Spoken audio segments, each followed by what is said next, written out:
في حاجة اسمها الاحتياجات، وفي هرم اسمه هرم الاحتياجات. وهرم الاحتياجات ده مشهور جدا. عالم ماسلو كان بيقول ان في عندنا اكل وشرب وجواز، درجة كده رقم واحد، وبعد كده درجة رقم اتنين الأمان، درجة رقم ثلاثة الحب والانتماء، درجة رقم أربعة تقدير الذات، ودرجة رقم خمسة تحقيق الذات.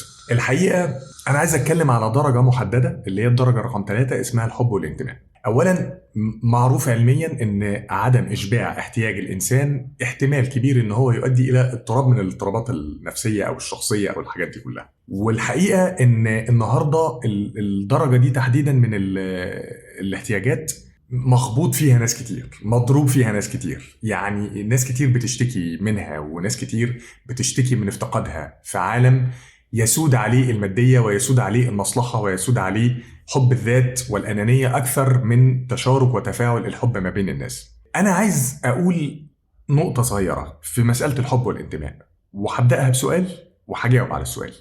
هل الحب والانتماء شيء يأتي ولا يؤتى؟ كده ولا كده؟ في فلسفتي الشخصية في البداية هو يؤتى. روح قدم حب هتاخد حب، روح قدم خير هتاخد خير، روح قدم بهجة هتاخد بهجة، روح قدم سرور هتاخد سرور.